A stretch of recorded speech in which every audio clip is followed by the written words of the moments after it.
There's a certain silence that comes when no one believes in you. It's not loud, not angry, it's heavy. It sits quietly on your shoulders every time you try to dream a little bigger.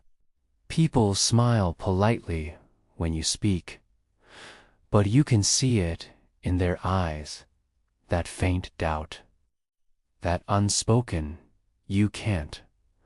Most people give up in that silence, but some, they let it burn. They let it become the fire that lights their path. This is a story about one of those people. There was a boy named Arlen who grew up in a small town surrounded by hills and dusty roads. His father was a mechanic, his mother a teacher. They didn't have much, but they had love and hope. Arlen loved building things, even as a child. He would take apart broken toys and old radios, trying to see how they worked. But while others saw curiosity, his teachers saw distraction. His friends laughed when he said he wanted to become an engineer. "People like us don't build big things," they said. "We fix what others build."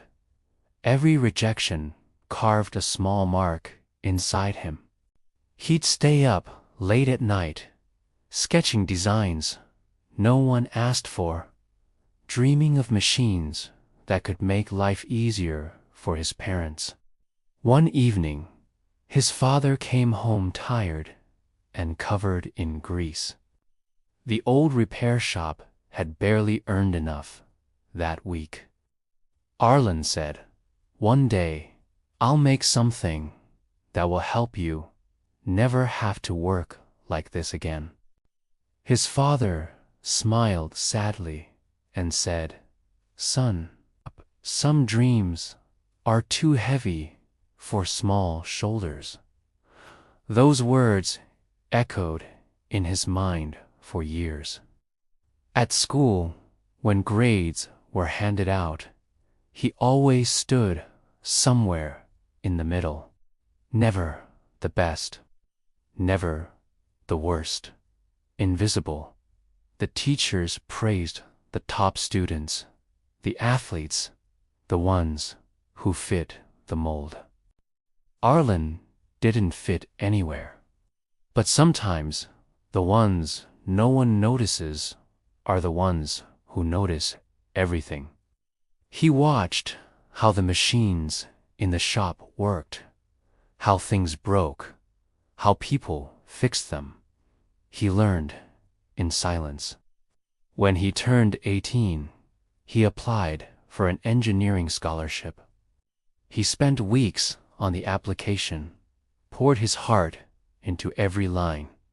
The letter came back, rejected. They said his grades weren't strong enough, that his ideas lacked polish. That night, he sat behind the workshop, staring at the sky. He thought of giving up, but then he remembered all those people who didn't believe in him. And something inside him whispered, "Prove them wrong." So he took a job in the city, not as an engineer, but as a cleaner in a small tech company. Every night, when the office was empty, he'd sit at one of the computers and teach himself design software. He watched tutorials, read manuals from the trash, copied diagrams by hand. Days turned into months. He'd go home at dawn, exhausted, but with a spark in his eyes.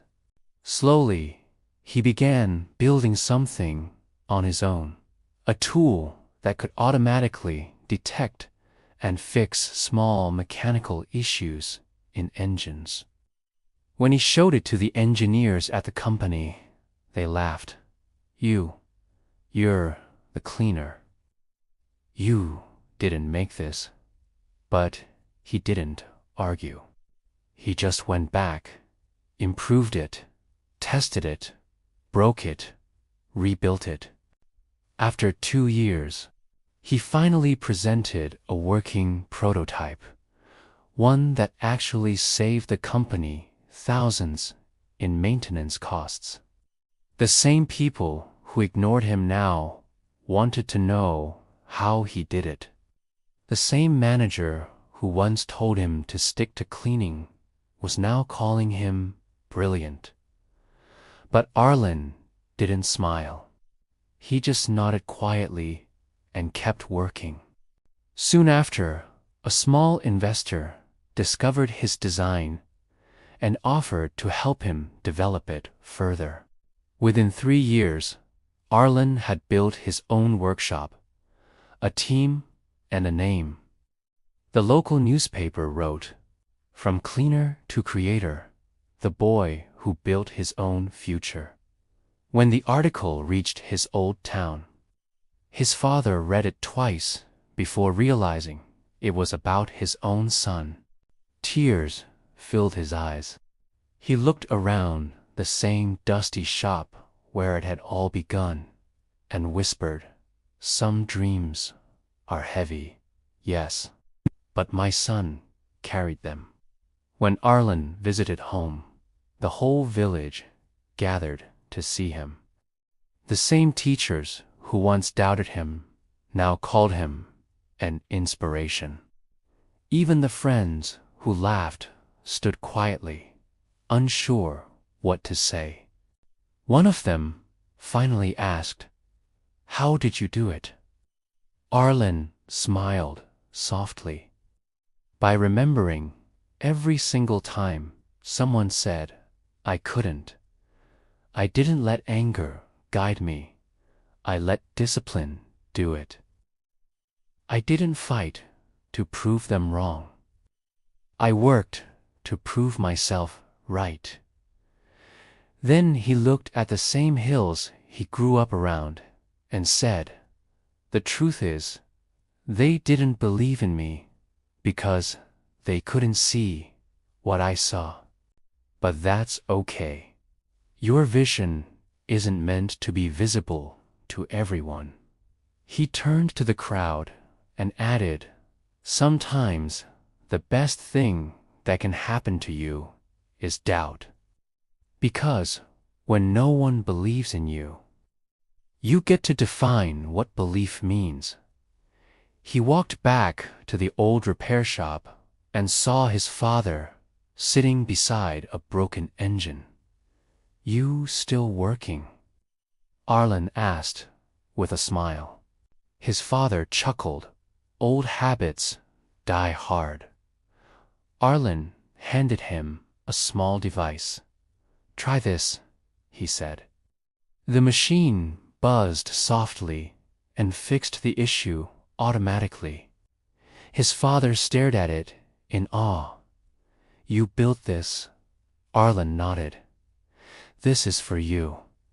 You once said dreams are heavy for small shoulders."